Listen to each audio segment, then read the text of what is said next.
Now, those are both bad news. This next one with the crocodiles is actually good news. This is competitors. And I was trying to think of a way to draw competitors, and we normally think of our competitors as crocodiles who are trying to eat us, stealing bits of our business. But actually, some of my best partnerships have come from competitors. So I've been teaching project management in the south of England, but anyone who teaches project management in the north of England is great because I can pass work to them and maybe take a cut. And also, if they get a customer in the south, it's too far away for them, they can pass that work to me and take a cut.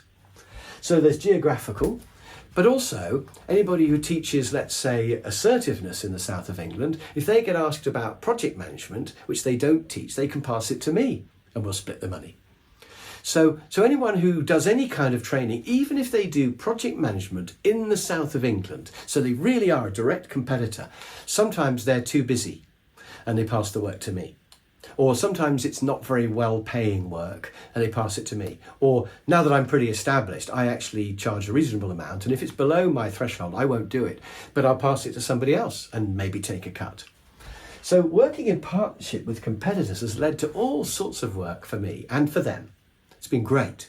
So don't regard your competitors as enemies. They actually could be some of your best business partners. The next thing I've got here is price. This one's really important. Make sure you charge enough for what you do. Now, initially, you might want to do some work cheaper. By the way, I would recommend never doing stuff for free.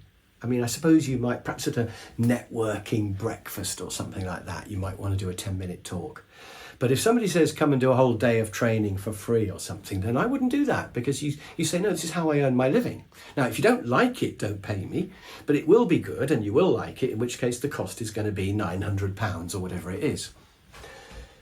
So don't do it for free. Maybe you start cheap until you get busy. But the main thing is, once you're established, charge a decent price. And when we were doing the Successful Trainers coaching program, I mentioned earlier on it was £2,000 a month. I kind of wanted to charge £1,000 a month, or maybe £950 a month, because I just thought people wouldn't pay more than that. And the coach said to me, if you double the price, Chris, will you lose half of your business? If someone's prepared to pay £1,000 a month to learn to be a trainer, to earn 150k a year, do you think they'll also pay £2,000? And I was thinking, well, yes. So some people won't pay more than £50 or £100 or £200, but if someone's prepared to pay £1,000, they're serious, they'll probably pay £2,000.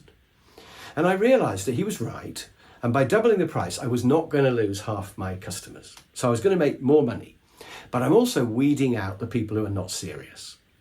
Because if somebody's not prepared to pay very much, then do you want them as a customer anyway? They're going to be a pain, aren't they? Because they don't value quality, they're just trying to find something cheap. So almost always, you should put your price up. I don't think I've ever met a business who are charging too much. They're always charging too little. And I'm always saying to people, put your price up a bit. You don't have to double it, but if you just put it up from 1,000 to 1,200 or from 1,200 to 1,400, do you really think you're going to lose any work from that? You know, I don't think customers distinguish between 1,200 and 1,400. So why would you not put your price up to 1,400? Especially as your costs might be 1,000, so your profit's going to go from 200 to 400. You're going to double your profit by putting your price up by just £200, and your customer's not even going to notice. So put your price up. And it's quite difficult to charge as much as you deserve if you're selling yourself. And if I was selling you this, I could say, well, it's really good and you're going to have to pay for it. But if I'm selling me, I feel a bit bad charging loads of money for me. But I mustn't think that. I must think, no, it's the information you're buying. The value to you is huge. You know, I could probably save you millions on negotiating a new contract or buying a factory or something. So I absolutely should feel fine about charging you £800 for an hour.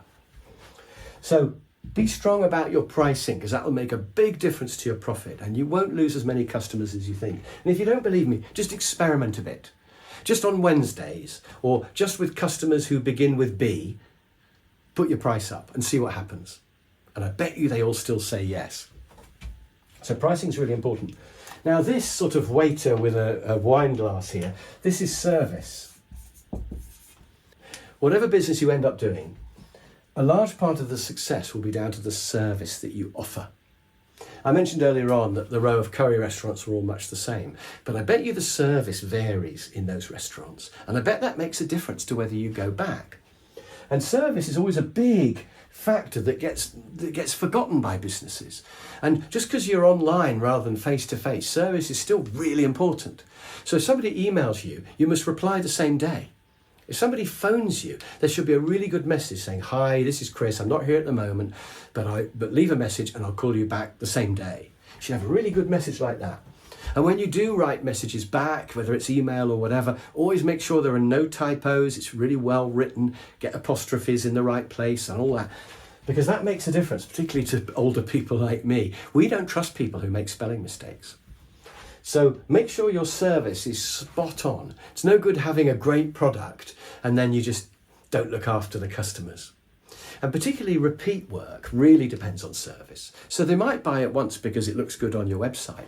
But if you don't look after them, let's suppose there's a delay and you don't tell them it's going to be late. So they then email you going, "It hasn't arrived." And then you don't reply to the email. They're starting to worry that it's a scam, they've paid money, it's not going to come. So if you don't look after them, they won't order from you a second time. So it's really all about the service, and that's a really important thing to get right. It's not difficult to get right either. Got two more things to tell you about. The second last one is to have some sort of mailing list. And the reason I've got yes and no is that the people who buy from you need to be put on a list so you keep in contact. How's it going? Do you like it? Do you want to buy the next one, the next level up, or phase 2 or whatever? And then the people who don't buy from you, just the inquiries that never lead anywhere, also need to be on a list to say, "I know you didn't buy last time, but have a look at it now. It's a bit cheaper, it's a bit better. You know, are you ready for it now?" And you would need to keep them warm on a list as well. Now, you could have two different lists. You could put them on the same list. That's up to you to think about. But keep in contact with everybody who's contacted you. Everyone who's been to your website, you want to try to harvest their information in some way. So you could have, for example, a free thing that you give away, the website, a free quiz or something like that. And then they have to put their email address in, so then you can send them stuff. Or you just have a pop-up saying, "Get my free monthly tips. Put your email address in here and I'll send them to you for free." So I do free management tips, and you can go to chriscroft.com and sign up for this. And once a month, I'll send you some really useful, interesting management tips, as well as free videos from courses, all sorts of stuff. So my tip of the month is completely brilliant. It doesn't take too much work. It's just once a month I have to send out something that's good, and people love it. So I've got 20,000 people on there, and they've been on that list for years. But every now and then, one of them buys something. One of them thinks, "Oh, I like Chris. He sends me that free stuff every month, and he's just mentioned he's doing this course or he's done this book. I'm going to get that." And so every now and then, somebody on my list turns out to be a really great customer. Probably out of that 20,000 people, 19,900 of them have never bought anything. But 100 of them have, and that's made it all worthwhile. So harvest the names and have some sort of mailing list, something that you send out that adds value. It's not just selling, it's something that people will find useful. It's information, it's tips, something like that. And then my final tip is to get a good accountant. Now, you wouldn't get one immediately. You want to first of all do some selling, and then if you get the orders, you need to then deliver it, design it and deliver it. But once you're starting to make some money, get a good accountant. So I had a cheap accountant for a while. I had him for about 3 years until I changed to a better accountant. And my new accountant went, "Oh my God, Chris, you should have been claiming for this, and you haven't done that, and you haven't done this." And I worked out I was losing about £3,000 or £4,000 a year. You can easily lose that with a bad accountant. £3,000 or £4,000 a year. And I'd been doing that for 3 years. So I'd lost about £10,000 because I'd gone for a slightly cheaper accountant. And a good accountant will save you thousands. A bad one can get you in prison. I mean, there's a friend of mine who's got a really cheap accountant. I think he's a mate of his. And this mate of his is just ignoring letters from the tax people saying, you know, this is your last chance to send the form. And this mate of his is just ignoring it. And I'm thinking, you're crazy. What are you doing? So you need a really good accountant who will just look after all that and will give you good advice on what you can claim, how you can reduce your tax bill, should you have VAT or not, should you be a limited business. Start off just as a sole trader. So when you start, you're just a sole trader. You don't need to set anything up at all. But later, it might be worth setting yourself up as a limited company. And you can do things like selling the goodwill to yourself. And there's all kinds of really clever things that accountants know about. So it's absolutely essential to have a good accountant. So there we are. That is everything you need to know for setting up a successful online business. Now, if you want to get regular tips from me, the first thing is have a look at chriscroft.com. There's loads of free stuff in my blog. And from there, you can get my tip of the month that comes every month. If you want more than that, then follow me on LinkedIn. In fact, do that anyway. Follow me on LinkedIn, because I post pretty much every day on LinkedIn.